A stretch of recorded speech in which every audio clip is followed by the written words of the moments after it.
Tessalonicenses.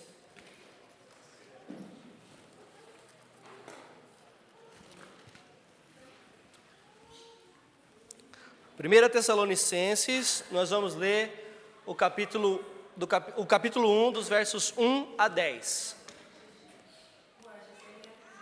Ok, os maiorzinhos então pode ir. Dani, pode ir.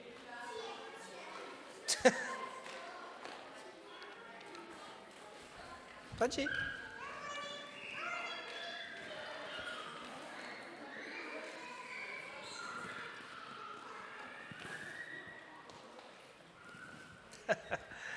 Ok, então vamos lá.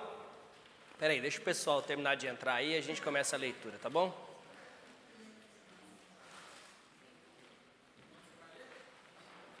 Primeira Tessalonicenses, capítulo 1, dos versos 1 a 10.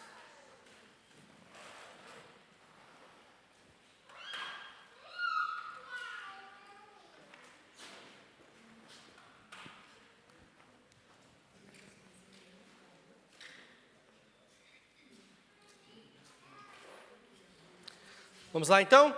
1 Tessalonicenses, capítulo 1, dos versos 1 a 10. Paulo, Silvano e Timóteo, à igreja dos Tessalonicenses, em Deus Pai e no Senhor Jesus Cristo.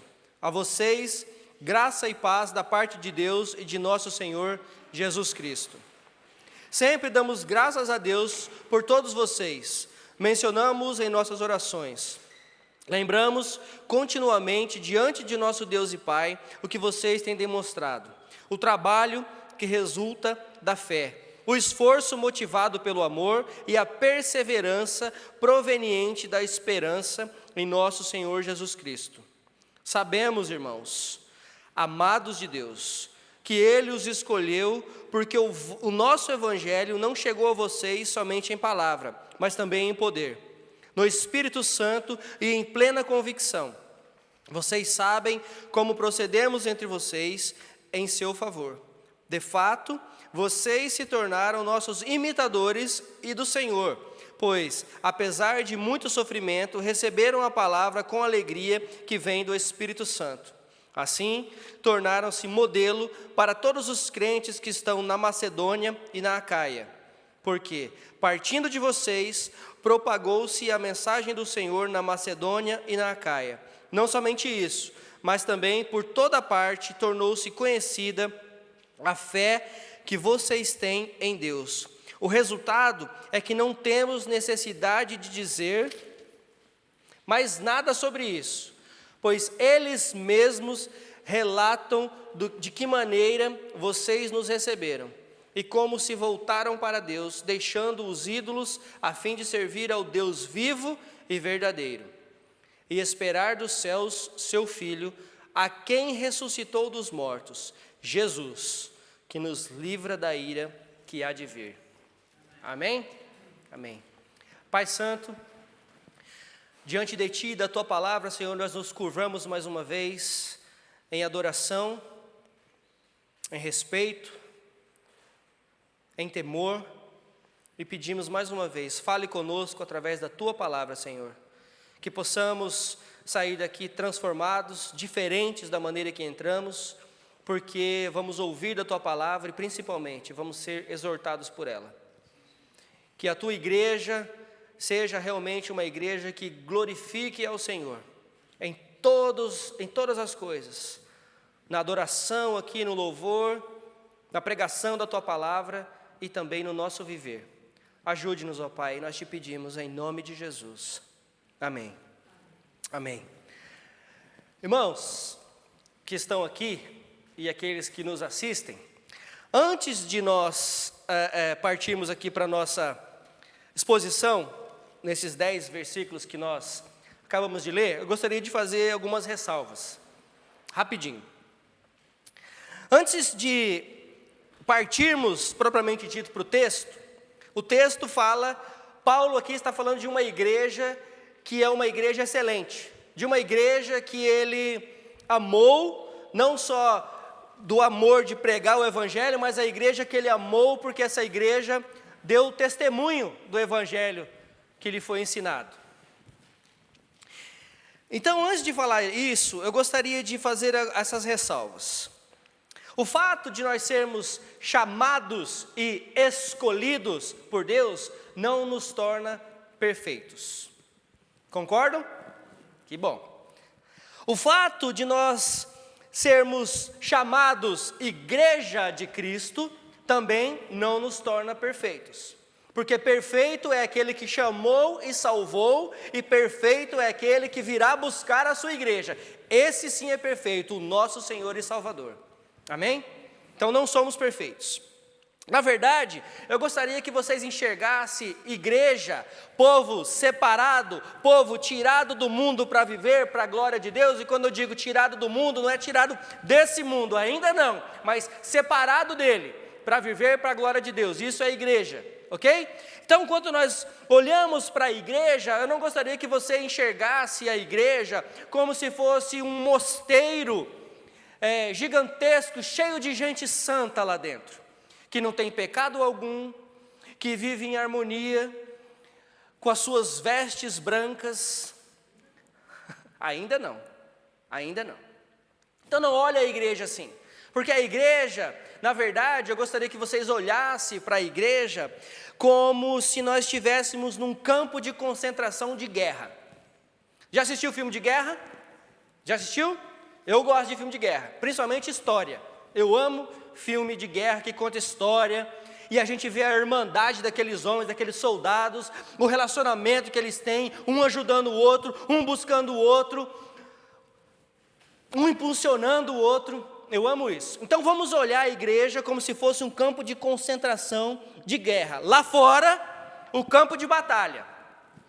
Aqui dentro, os doentes, sem perna, sem braço, alguns sem cérebro, sem olho, os que precisam ser curados, os que precisam ser carregados, muitas vezes, alguns não, todos nós precisando ser equipados para a guerra, e nesse processo de equipar os santos para a guerra, nós temos aqueles que são mais fortes, nós temos aqueles que são mais fracos, nós temos aqueles que trabalham mais, nós temos aqueles que fingem que trabalham, nós temos aqueles que encorajam, nós temos aqueles que reclamam, nós temos aqueles que fazem e temos aqueles que não fazem nada. Igualzinho no campo de guerra, igualzinho. Nós temos os encorajadores e os que te empurram, nós temos também os pessimistas, aqueles que só reclamam, que falam que nada está bom, que nada vai dar certo, que eu acho que nem Jesus vai voltar. Temos esses também. Fato é que quanto mais tempo nós passamos juntos, é igual um casamento. Quanto mais tempo você passa junto, mais você conhece a pessoa que você se casou, não é verdade? Pelo menos era para ser assim. Quando está namorando é mil maravilhas, é um amor danado, é amor para sempre, declaração. Hoje então, né, te amo para sempre, daqui 2 dias já está com outro, te amo para sempre também. Então é assim, hoje é assim, relacionamento está assim, descartável. Mas é quase igual ao casamento, né? Relacionamentos a gente vai construindo. Então quanto mais tempo a gente passa junto, mais a gente conhece as pessoas. Essa é a verdade. E quando isso acontece, nem sempre nós gostamos do que vemos.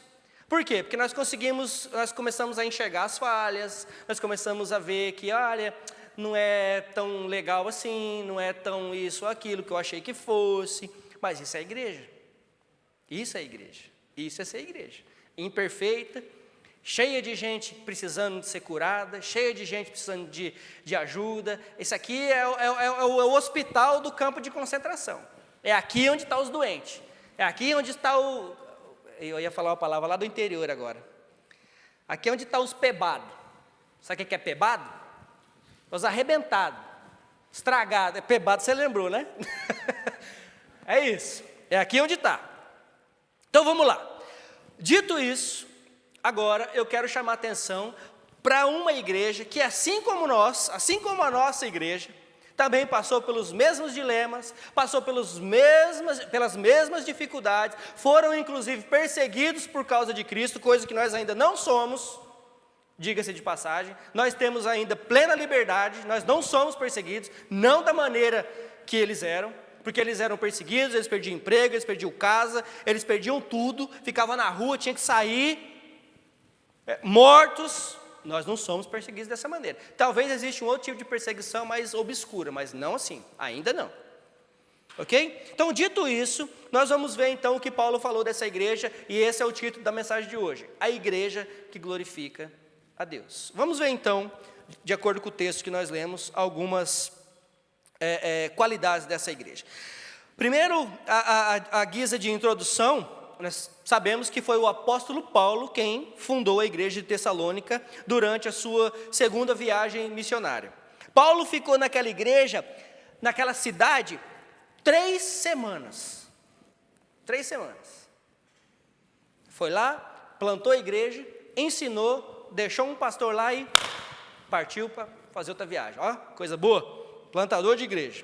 Mas deixou uma igreja forte, deixou uma igreja sólida. A igreja de Tessalônica, segundo Paulo, é uma igreja maravilhosa. 3 vezes, Paulo dá graças pela maneira de como a igreja respondeu ao seu ministério. Quando eu digo respondeu ao seu ministério, entenda-se, respondeu ao evangelho, porque foi o evangelho que foi pregado. Ok?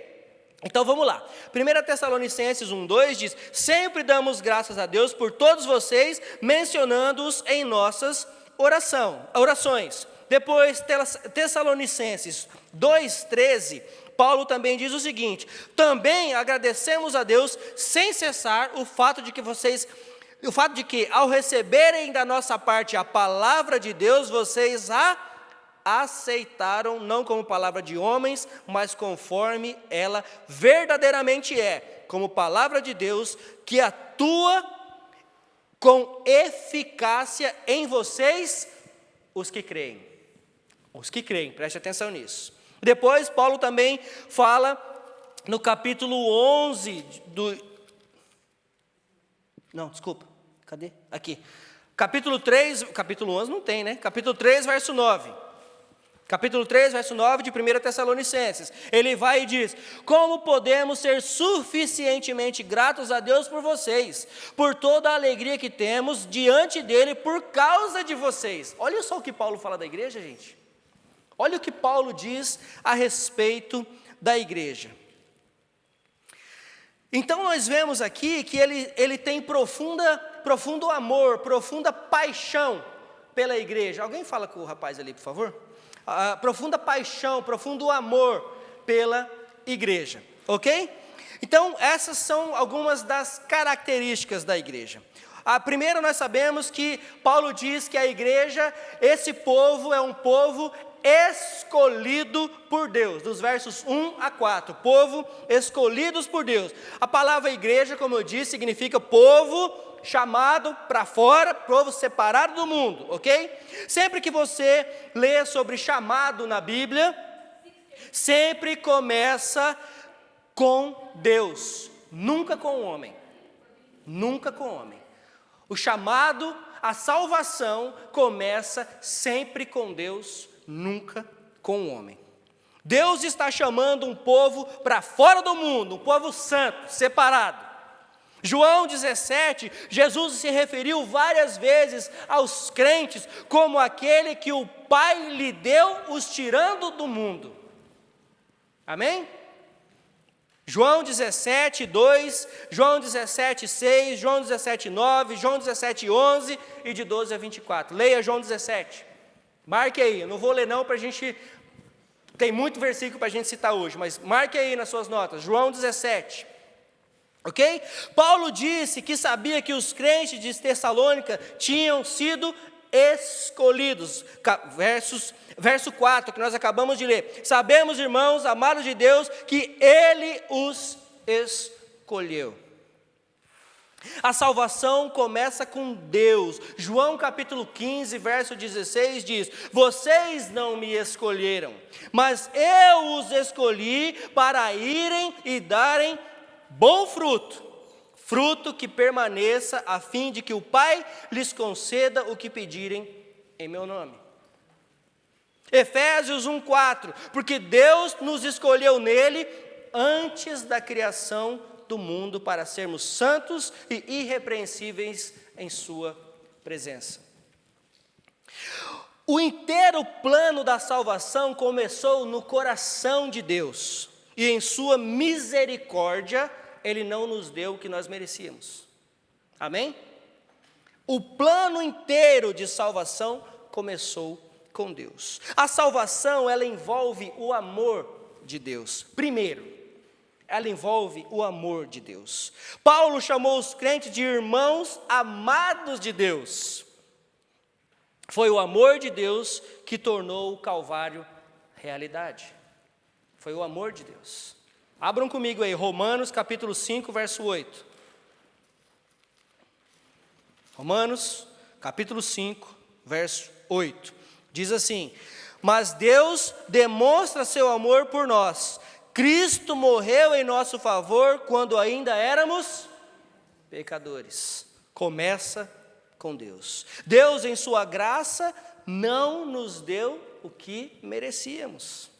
A salvação, além de envolver amor de Deus, a salvação envolve fé, amor e esperança. Os crentes receberam a palavra de Deus no poder do Espírito Santo, Paulo disse aqui no verso 5 de 1 Tessalonicenses.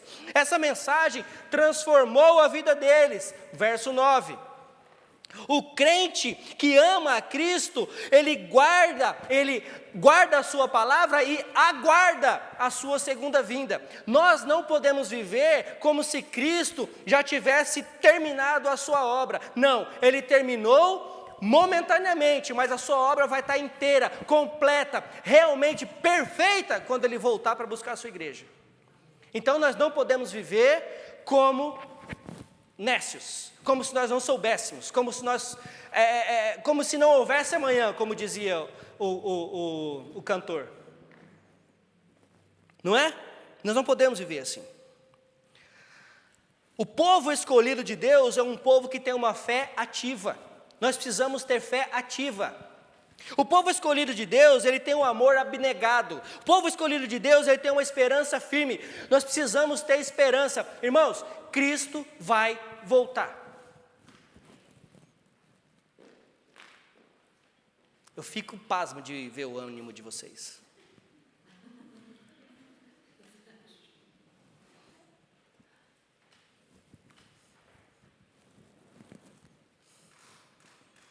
A salvação, ela também envolve mudança de vida. E agora vocês vão entender o que eu quis dizer quando eu disse que salvação envolve fé, amor e esperança. Vamos ler de novo aqui, capítulo 1, verso 3, e vamos ler os versículos 9 e 10. Capítulo 1, verso 3. Lembremos continuamente diante de nosso Deus e Pai o que vocês têm demonstrado, o trabalho que resulta da fé, o esforço motivado pelo amor e pela esperança proveniente da esperança, o amor e perseverança proveniente da esperança em nosso Senhor Jesus Cristo. Agora vamos ler versos 9 e 10. Pois eles mesmos relatam de que maneira vocês nos receberam, e como se voltaram para Deus, deixando os ídolos, a fim de servir o Deus vivo e verdadeiro, e esperar dos céus a quem ressuscitou dos mortos, Jesus, que nos livra da ira que há de vir. Salvação envolve mudança de vida. É por isso que nós falamos que quando estamos salvos, nós somos convertidos. Conversão é mudança de direção. Conversão é deixar de fazer, deixar de andar em direção ao inferno e andar em direção ao céu. É deixar de servir ao diabo, porque sem Cristo nós estamos servindo ao diabo, e passarmos a servir a Cristo. Isso é conversão. Isso é salvação. Salvação, ela exige, ela não orienta, ela não diz que talvez você deveria. O crente que realmente crê que Cristo morreu pelo seu pecado, que aceita a mensagem desse evangelho, ele tem que mudar de vida. Tem que mudar de vida.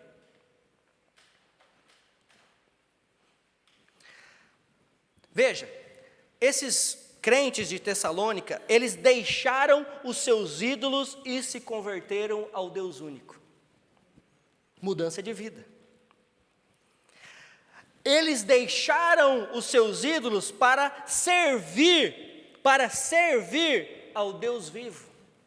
Mudança de vida. Esse povo, eles passaram a ter uma fé firme naquele que os salvou e que vai voltar para buscá-los, o nosso Senhor Jesus.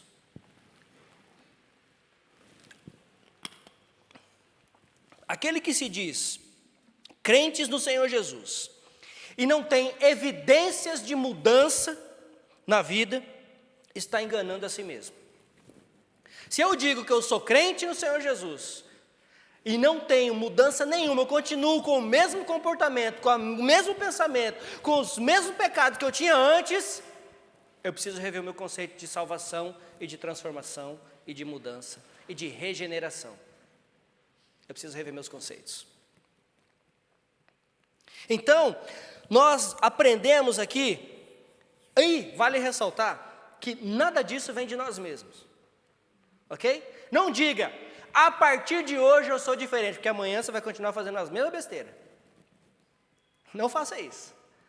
Pelo contrário, ore por misericórdia e peça para que Deus transforme o seu coração, assim como eu faço todos os dias. Senhor, me transforma, Senhor, me transforma, Senhor, me transforma, Senhor, transforma o meu caráter, Senhor, transforma o meu caráter, Senhor, faça eu morder a língua. Quando eu for falar alguma besteira, já mordeu a língua? Eu tenho testemunho disso. Eu orei a respeito e um dia eu fui falar alguma coisa que não era para falar, eu mordi a língua.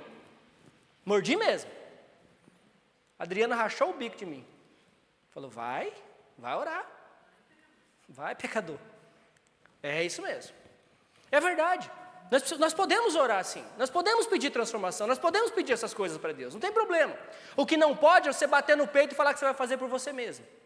É isso que está errado. Porque, como eu disse aqui, a transformação, a salvação que gera transformação, que gera uma fé exemplar, que gera uma vida exemplar, vem de Deus, não vem de mim. Eu me esforço para obedecer.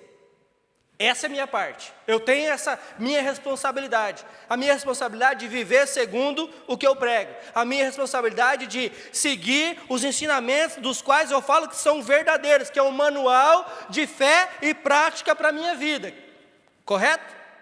Então, essa é a minha parte. Agora, de resto, quem transforma é o Senhor, quem salva é o Senhor, quem faz a obra é Ele, quem completa a obra é Ele, tudo quem faz é Ele. Nada vem de nós. E aí Paulo segue dizendo que esse povo, além de ter essa fé, não somente a fé, Paulo ressalta primeiro a fé deles e o amor que eles têm. Mas ele não só isso, ele não para por aí. E nós também não podemos parar por aí, porque nós não podemos viver só de amor. Não é verdade? Nós não podemos viver só de, aqui dentro todo mundo se ama, todo mundo legal, olha que bonito, todo mundo se ajuda, e aí só fica aqui dentro. É para isso que nós somos chamados? De maneira nenhuma, não é para isso que nós somos chamados. Nós somos chamados também para viver como um povo exemplar. Dos versos 5 a 7, Paulo diz o seguinte: porque o nosso evangelho não chegou a vocês somente em palavra, mas também em poder no Espírito Santo e em plena convicção. Vocês sabem como procedemos entre vocês em seu favor. De fato, vocês se tornaram nossos imitadores e do Senhor, pois apesar de muito sofrimento, receberam a palavra com alegria que vem do Espírito Santo. A palavra vem pelo Espírito Santo e a alegria vem do Espírito Santo. Os crentes de Tessalônica eram exemplo em várias áreas em suas vidas. Eles receberam a palavra, verso 5. A igreja recebeu a mensagem e o mensageiro. Certo? Ela recebeu a mensagem e o mensageiro. Por quê? Porque o mensageiro estava trazendo a palavra da verdade. E aquele evangelho produziu um profundo impacto na vida de todos eles. Paulo teve ousadia para pregar a eles o evangelho a despeito das perseguições. Eles tinham fome da palavra. Vamos abrir o capítulo 2, verso 13. Também agradecemos a Deus sem cessar o fato de que, ao obedecerem de nossa parte a palavra de Deus, vocês a aceitaram não como palavra de homens, mas conforme ela verdadeiramente é, como palavra de Deus que atua com eficácia em vocês, os que creem.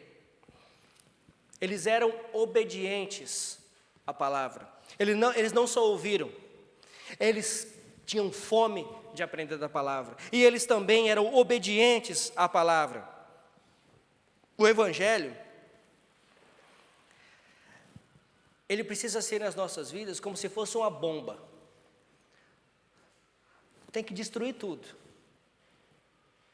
E aí vem o arquiteto dos arquitetos e começa a construir tudo de novo. É como se fosse uma demolição. Demole tudo. Demole o meu orgulho, demole o que eu penso, demole tudo que eu acho que é certo e começa a construir de novo. Isso é mente transformada. Não de acordo com os padrões desse mundo, mas para a glória de Deus. Isso é mente transformada. Eles também seguiram os seus líderes. Eles seguiram os seus líderes porque os seus líderes seguiam a Cristo. Paulo mesmo diz: sejam meus imitadores assim como eu sou. É o que ele diz aqui também. Eles seguiram os seus líderes porque os seus líderes seguiram a Cristo. Imitadores, eles não apenas receberam a mensagem e o mensageiro, mas tornaram-se imitadores dos homens que viviam segundo os parâmetros bíblicos. É isso que nós temos que ser como igreja.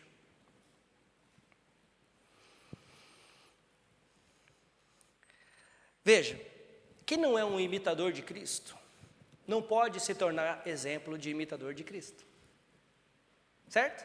Concordo? Se você não é um imitador de Cristo, não queira que o seu filho te imite. Se você não é uma imitadora de Cristo, não queira que o seu filho te imite. Se você não é um imitador de Cristo, não queira que a sua esposa te imite e vice-versa. Nós precisamos ser imitadores de Cristo. E aí agora vem a parte boa. Eles também sofreram por Cristo. Essa parte é a parte que a gente não gosta.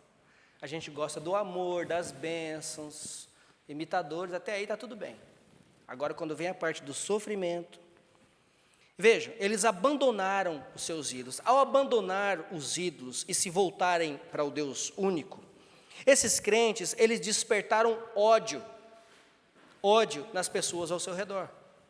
E o que acontece com eles? Eles começam a perder o emprego, eles começam a ser expulsos de casa, eles começam a sofrer perseguição, ser apedrejado, alguns até mortos. Mas a fé, ela sempre é testada de alguma forma, não é verdade? É ou não é? Ela sempre é testada de alguma forma. Mas a alegria na tribulação era algo que Paulo tinha autoridade para falar, ou não? Se tinha, né? Se tinha. Então, foi isso que encorajou aos irmãos de Tessalônica a continuarem firmes na fé. Jesus também regozijou no meio da tribulação. Ele não levou em conta a agonia que ele ia sentir, mas ele pensou na alegria que lhe estava proposta. Assim como Paulo também nos diz. Outra coisa que eles fizeram, eles também encorajaram outras igrejas. Irmãos, nós não estamos aqui sendo concorrentes. Pelo menos eu digo das igrejas sérias que pregam a palavra de Deus. Existem igrejas falsas, existem falsos profetas, existem. Eu estou dizendo das igrejas sérias. Nós não estamos aqui em concorrência. Nós estamos aqui trabalhando para um só e pelo um reino só. Amém? Então, eles também encorajavam outras igrejas, e assim também nós precisamos fazer. Verso 8 diz que esse povo também se tornou um povo missionário. Eles não só creram na palavra, eles não só obedeceram a palavra, eles não só viveram a palavra, mas agora eles estão pregando a palavra. Verso 8: porque partindo de vocês, propagou-se a mensagem do Senhor na Macedônia e na Acaia. Não somente isso, mas também por toda parte tornou-se conhecido o quê? A fé. A fé que vocês têm em Deus. O resultado é que não temos necessidade de dizer mais nada sobre isso. Você já pensou Paulo escrevendo para a Cliff Oak Church? E dizendo, olha, eu estou sabendo de tudo que vocês têm feito, eu estou sabendo da fé que vocês têm, eu estou sabendo que vocês têm pregado o Evangelho em toda parte, em Cannintal, em Plaistow, Stratford, em Grace, todo lugar. Tanto é que eu não tenho mais nada para dizer a esse respeito. Uau! Um povo missionário. Eles foram receptores da palavra, verso 5, e agora eles são, verso 8, transmissores da palavra. Cada crente, cada igreja local deve receber e transmitir a palavra. A palavra repercutiu significa se espalhou por todos os lados. Eles não estavam falando deles mesmos, mas estavam falando do Senhor Jesus. Eles espalharam as boas novas do Evangelho para todo lado. E para todo lado que Paulo passava, adivinha o que falavam para eles? Rapaz, aquele povo de Tessalônica, eles não só têm fé, eles não só receberam, eles não só obedecem, mas também pregam e vivem o que pregam. Olha que legal. Isso para nós hoje é novidade. Gente, existem estudos que dizem que 70% de novos convertidos são resultado de testemunhos de amigos e familiares. 70%. Isso quer dizer que cada 10 pessoas que você tem um convívio, 7 delas tinham que estar aqui na igreja. De cada 10 que eu tenho convívio, 7 delas tinham que estar aqui dentro. Cadê? Cadê esse povo? Então nós precisamos pregar. Nós precisamos pregar, precisamos ensinar, precisamos viver mais. E de novo, não vem com aquela ladainha de igreja perfeita não, que eu já falei lá atrás, lá no começo. Não esqueça daquilo. Na sua imperfeição, você vai falar sobre o Deus perfeito. Ok? Na sua ignorância, e eu falo isso no bom sentido, não é no sentido pejorativo, na sua ignorância, muitas vezes, de não saber que palavras usar, ou você não é um pregador exímio da palavra. Não é isso que eu estou dizendo. Eu estou dizendo, viva o Evangelho que você crê. Testemunhe. 70%. Por toda a parte. Paulo está dizendo aqui que por onde eles passavam, eles faziam a diferença. Eles eram sal e luz. Lembra da semana passada? Sal e luz. Eles faziam a diferença por onde passavam. O fato, gente, de já sermos salvos, não nos isenta da evangelização. Pelo contrário, nós somos obrigados a evangelizar, porque esse é o nosso chamado. Foi isso que o Senhor Jesus disse. Não foi? Antes de ascender aos céus, o que foi que Ele disse? Agora o quê? Vão e façam discípulos. Preguem. Onde?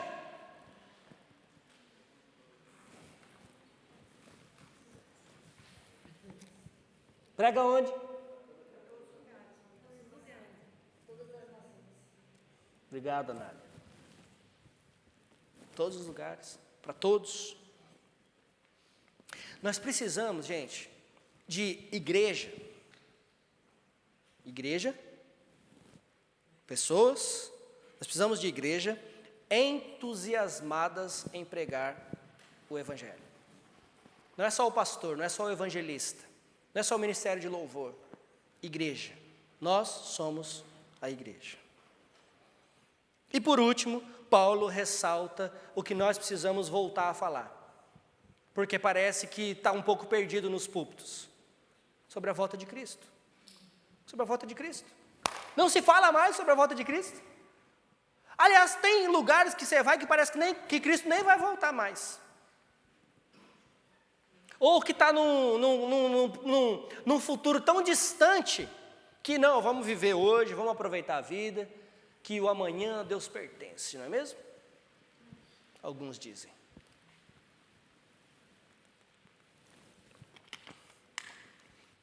Versos 9 e 10. Pois eles mesmos relatam de que maneira vocês nos receberam e como se voltaram para Deus, deixando os ídolos a fim de servir ao Deus vivo e verdadeiro, e esperar dos céus seu Filho, a quem ressuscitou dos mortos, Jesus, que nos livra da ira que há de vir. A demonstração da fé mostrou que eles eram um povo temente ao Senhor e um povo que que virou as costas para os outros ídolos.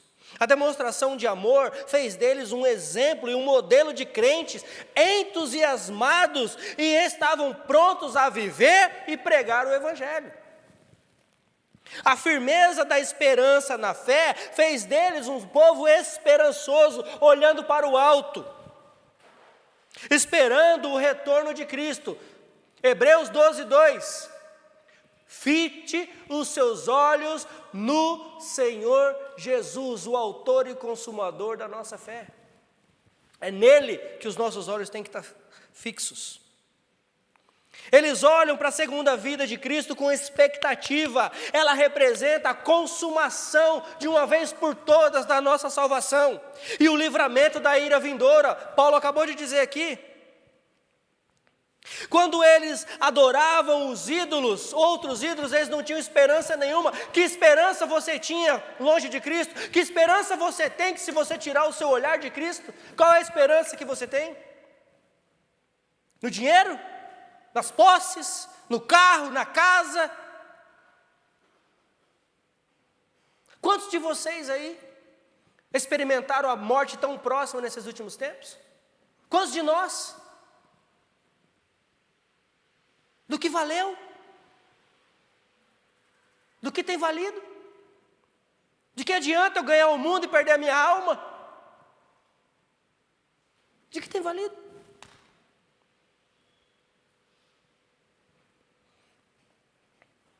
Nós precisamos olhar para a volta de Cristo com expectativa real, da consumação e da salvação de uma vez por todas, e principalmente o livramento da ira vindoura.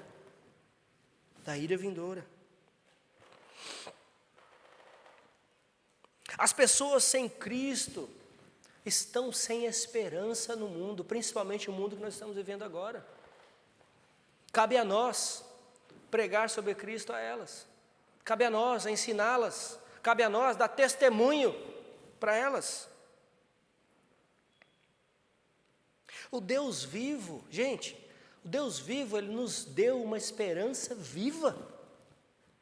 O Deus vivo nos deu uma esperança nova. O Deus vivo nos deu nova vida.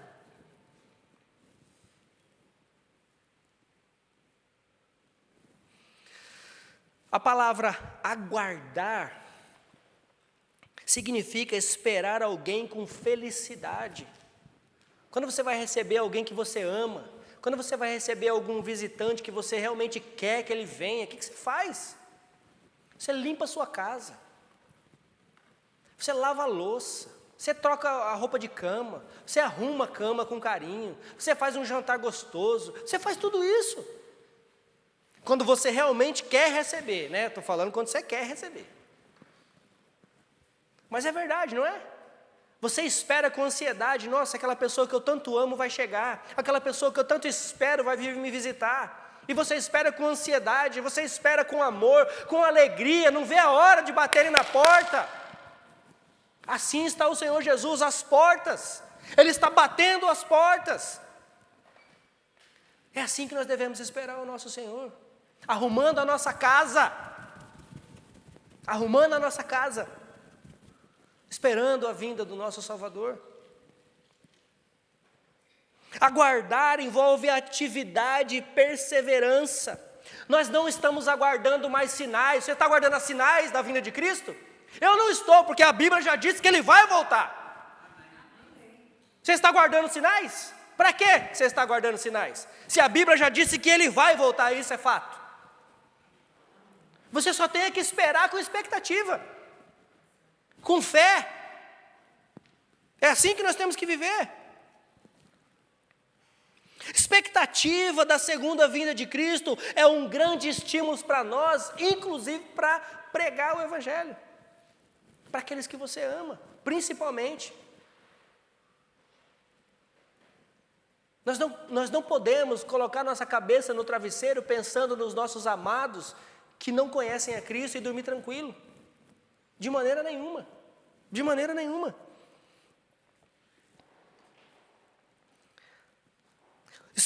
Olhar com expectativa também para a segunda vinda de Cristo é um estímulo à nossa estabilidade cristã. Para de ficar, que nem diz os ingleses, wobbly. Parece que fica assim, ó, capengando. Não, estabilidade, firmeza. Firmeza em quem? Em Cristo, na fé que temos nele. Quando pensamos com expectativa na vinda de Cristo, no retorno de Cristo, é um encorajamento também para termos vidas piedosas. É triste quando as igrejas deixam de pregar, ou quando os irmãos deixam de pensar, quando nós esquecemos dessas coisas, gente. Não há nada pior para um crente do que esquecer das promessas de Cristo. O que toda igreja, para encerrar, o que toda igreja, e eu oro por mim e por vocês todos os dias nas minhas orações, e eu oro específico. Se você não acreditar, um dia pega lá, vai lá no meu escritório. Eu tenho uma lista com o nome de vocês todos. Todos vocês. Vocês lembram que não teve um dia aí que eu mandei uma mensagem? Manda seu nome completo, data de nascimento, nome do seu filho, do seu pai, do seu papagaio, não mandei para vocês? Pois é. Pega aquela lista e vou orando um por um. Um por um. Um por um. O Steve Edin sempre fala para mim, Leandro, ó, tem mais algum motivo de oração? Porque a lista está crescendo. Tem uma lista grande lá em casa que a gente ora. Especificamente, por esse, por esse, por esse, por esse. Nós temos que orar, gente. Nós temos que orar. Ah, o pastor não faz nada. Né? O pastor só fica sentado lá no escritório dele, olhando para as paredes.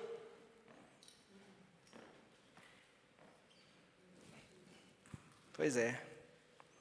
Nós como igreja, primeira coisa, nós como igreja, nós precisamos aprender a orar.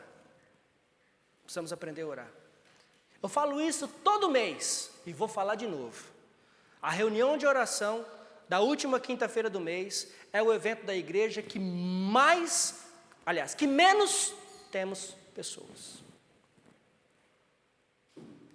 É a reunião que deveria vir a igreja inteira, incluindo a congregação da noite e da manhã, que são mais de 100 pessoas, e nós temos 5, 8.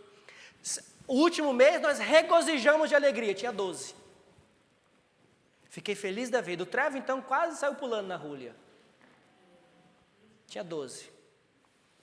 A reunião de oração era para ser a mais frequentada. A reunião de oração era para ser a mais importante depois do culto. A reunião de oração era para ser que você vem para orar de verdade, para se derramar diante de Deus.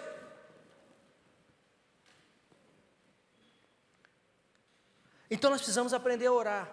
E aí quando nós aprendemos a orar, nós vamos aprender tudo isso que essa igreja viveu. Tudo isso aqui que essa igreja viveu. E que nós também precisamos saber que, salvo o nascido de novo, ele precisa sim ter mudança de vida. Nós precisamos imitar, sermos imitadores da pessoa certa, o nosso Senhor e Salvador Jesus. Amém. É o que eu faço discípulo para ele, eu não faço discípulo para Leandro. Do mesmo jeito que você foi chamado para fazer discípulo do Senhor Jesus, não é discípulo do Magaive, do Marcos, da Adriana, da Larissa, não. Discípulos do Senhor Jesus. E quem trabalha, quem faz a obra é Ele. Nós trabalhamos para Ele. Vocês não trabalham para o pastor, vocês não trabalham para a liderança, vocês não trabalham para a igreja nenhuma. Nós trabalhamos para Ele. Amém? Um dia alguém me perguntou assim, e foi engraçada a história. Falou assim, alguma coisa sobre eu tirar um dia para fazer alguma coisa, um evento que tinha por aí. Eu falei assim, olha, eu preciso falar com a igreja. Se a igreja permitir que eu vá, porque era no domingo. Se a igreja permitir que eu vá, eu vou com todo... era para pregar em uma outra igreja. Eu falei, olha, e à noite? Eu falei, olha, eu preciso falar com a igreja, com a liderança da igreja, e se a igreja permitir que eu vá, amém. Aí, essa pessoa falou assim, mas você tem que falar com o seu boss primeiro? Eu falei, não, com o meu boss eu já falei, com o meu boss está tudo certo, porque eu vou para pregar a palavra, eu estou trabalhando para ele. Agora eu preciso ver se eu posso me isentar das minhas responsabilidades. É diferente. Essa pessoa riu muito. E ela falou, sabe que você falou uma verdade? Porque ele também é pastor, né? Não, com o meu boss já está tudo certo. Porque o meu chefe é o Senhor. Eu trabalho para Ele. Mas, contudo, entretanto, todavia, eu tenho minhas responsabilidades aqui. Então, se a liderança da igreja me liberar e disser que está tudo bem, tudo bem. Se a liderança da igreja falar que não, não. Ponto final. Então, é assim que tem que ser. Ok? Então, nós precisamos também pensar nessas nossas responsabilidades. Ok? Nós precisamos compartilhar o Evangelho e olhar sempre, olhando para Cristo. Olhando para Cristo. Irmãos, para terminar, eu acho que é mais do que hora de nós fecharmos para balanço. Já ouviu essa expressão? Fechar para balanço? O que é fechar para balanço? Fechar para balanço, você vai lá, baixa as portas do comércio, não é isso? Fala aí, administrador, me ajuda aí. Fechar para balanço. Você fecha as portas do comércio, certo? Aí você vai fazer a conta financeira, não é isso? Aí você vai ver o que você tem em estoque. Aí você vai ver se está dando lucro ou se não está dando lucro. Mais ou menos, por aí? Ok, então vai lá, fecha a sua porta aí agora. Está dando lucro? Está dando lucro? Amém. Estou lucrando. É isso aí. Se não tiver, fecha, pensa, ora, muda as estratégias, muda os planos, coloca Ele no centro, Ele no centro, Ele no centro. Você não vai se arrepender, porque eu não me arrependi. Eu não me arrependi. E eu tinha medo. Quando o Senhor me chamou para o pastorado, então eu dava pulo dessa altura. Não vou ser pastor, não quero ser pastor, não vou ser pastor, não quero ser pastor. Ela falava, ó, se você quiser casar com o pastor, você ora para eu morrer, aí você casa com um. Aliás, se você quiser ter um marido pastor. Eu falava desse jeito para ela. Então você ora, eu morro, você casa com um. Pronto, ó, resolvido o problema. Resolvido. Facinho resolver. E olha, vou falar para vocês, foi a melhor decisão que eu tomei na vida, foi de aceitar o chamado do Senhor para a minha vida.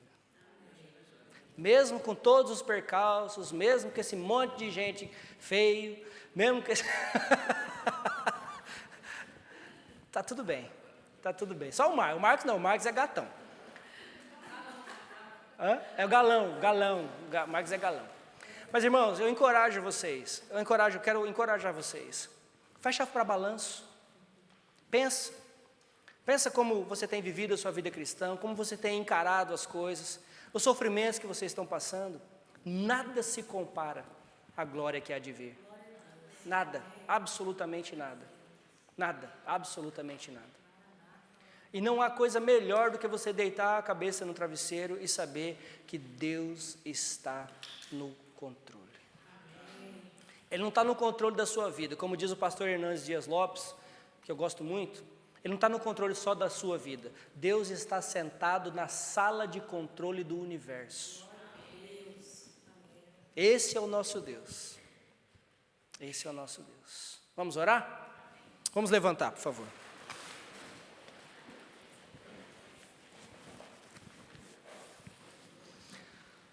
Pai, mais uma vez louvamos a Ti pela Tua palavra e pelo Teu Espírito Santo, que atua em nós, para que possamos Te engrandecer, para que possamos Te obedecer, para que possamos Te servir, para que possamos realmente viver vidas santas. Pai, eu oro por mim, oro pelos meus irmãos que estão aqui, oro por aqueles que estão nos ouvindo online. Em nome santo do Senhor Jesus, realiza a Tua obra na vida de cada um de nós, ó Pai. Senhor Deus, que possamos virar os nossos olhos para o alto, olhar para cima, olhar para o Senhor e consumador da nossa fé. Que possamos aguardá-lo com uma esperança viva, com uma certeza de que sim, o Senhor está voltando. E nós temos urgência que o Senhor volte, nós temos urgência que o Senhor volte. Por isso, Senhor, nos dê intrepidez para pregar a Tua palavra, nos dê sabedoria para falar quando temos que falar e para calar quando temos que calar, mas nos dê essa sabedoria, Senhor, nós Te pedimos. Senhor, que os nossos amados, que aqueles que estão nos rodeando, Senhor Deus, possam olhar para nós e enxergar imitadores de Cristo. Nos ajude, Senhor Deus. Pai, nós oramos por capacitação que vem só do Teu Espírito, Senhor. Nós oramos por ousadia, nós oramos por entendimento da Tua palavra e principalmente por testemunho da palavra que pregamos. Nos ajude, Senhor. É no nome santo do Senhor Jesus que nós oramos. Amém. Amém. Vamos louvar a Deus.